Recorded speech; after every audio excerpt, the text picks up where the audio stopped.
Hello guys, welcome back to my channel. আমার চ্যানেলে তোমাদের সবাইকে স্বাগতম। তোমরা সবাই কেমন আছো? আশা করছি খুব ভালো রয়েছো। শান্তিপুরের বামাকালী সম্পর্কে কিন্তু আমাদের কিউরিসিটির কম নেই, কারণ বামাকালীর সম্পর্কে আমরা সবাই কিন্তু জানতে আগ্রহী। চলো তাহলে সেই শান্তিপুরের বামাকালী সম্পর্কে আজকে কিছু তথ্য জেনে নিই। বোমবাট মিলিটারির হাতে পুজো শুরু হয় শান্তিপুরের বামাকালীর। সালটা ছিল 1947 সাল। প্রাক স্বাধীনতা পর্বে তখন অস্থির পরিস্থিতি দেশ জুড়ে। কোথাও ধর্মীয় কারণে তো কোথাও দেশভাগকে কেন্দ্র করে ছড়িয়ে পড়েছে হিংসা। শ্রীধাম শান্তিপুরও বাদ যায়নি সেই আজ থেকে। প্রাক স্বাধীনতা পর্বে তখন অস্থির পরিস্থিতি কিন্তু দেশ জুড়ে। কোথাও ধর্মীয় কারণে তো কোথাও দেশভাগকে কেন্দ্র করে ছড়িয়ে পড়েছে হিংসা। শ্রীধাম শান্তিপুরও বাদ যায়নি সেই আজ থেকে। এই অবস্থায় অশুভের বিনাশ কামনায় শান্তিপুরে শুরু হয়েছিল বামা বা বোমবাটকালীর আরাধনা। ডাকাতকালীর সেই উগ্র রূপ দেখলে আজও গায়ে কাটা দিতে কিন্তু বাধ্য। বোমবাটকালীর পুজোর ইতিহাস ঘাঁটতে গিয়ে পদে পদে রোমাঞ্চ অনুভব কিন্তু করা যায়। বোমবাট নামে এক মিলিটারি গ্রুপের হাত ধরে নাকি সূচনা হয় এই পুজোর। মূলত সামাজিক অস্থিরতা ঠেকাতেই দেবীর আরাধনা শুরু হয়। পরবর্তীতে দেবীরই কৃপায় স্বাভাবিক হয় শান্তিপুর। বলা হয় কালীক্ষেত্র শান্তিপুরের প্রথম ডাকাতকালী এটাই।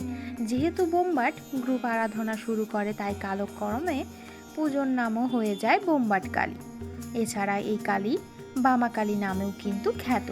যদিও সোশ্যাল মিডিয়ায় দৌলতে আজ যে বামাকালী বিখ্যাত, এই সেই পুজো কিন্তু নয়, কারণ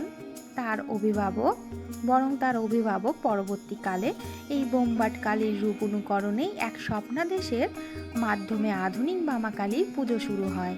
তান্ত্রিক মতে হয় বোমবাট মায়ের পুজো। কথিত আছে এই কালী অনুকরণেই পরবর্তীতে শান্তিপুরের অন্যান্য ডাকাত কালীর পুজোর সূচনা। শান্তিপুরের লাইব্রেরি পাড়ায় এই পুজো হয়। প্রায় 15 ফুটের প্রতিমা। এই বোমবাট কালীর পুজোর হাত ধরেই শান্তিপুরে শুরু হয় মশালের প্রথা। মশাল নিয়ে প্রদর্শনী এই পুজোর আকর্ষণ। চমকের এখানেই কিন্তু শেষ নয়, এখনও আসল পঞ্চমুণ্ডির আসনেই হয় বোমবাট কালীর পুজো, যেখানে রয়েছে আসল নরমুণ্ডের মালা অমাবস্যার রাতে, যা গায়ে শিহরণ খেলিয়ে দেবে। কালী পুজো তো বটেই, প্রতি অমাবস্যার রাতেই এখানে পঞ্চমুণ্ডির আসনে পুজো হয়। বোমবাট কালীমাতা পূজা পরিষদের প্রশাসক মণ্ডলীর সম্পাদক পলসান ঘোষ বলেন, এই পুজো অতি জাগ্রত।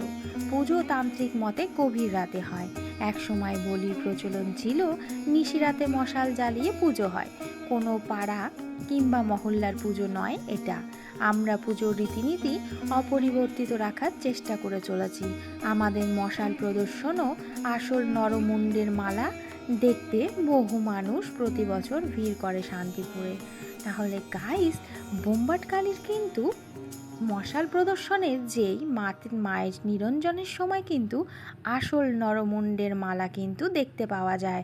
আর সেই আসল নরমুণ্ডের মালা দেখতে কিন্তু অনেকেই ছুটে যান এই দীপাবলির অমাবস্যা কালী পুজোয় বোমবাট কালীর পুজো দেখতে, বিসর্জন অর্থাৎ নিরঞ্জনের সময়। তাহলে গাইস, তোমরা কারা কারা গিয়েছিলে বা কারা কারা যেতে চাও তারা কিন্তু আমাকে কমেন্টে জানাতে ভুলবে না।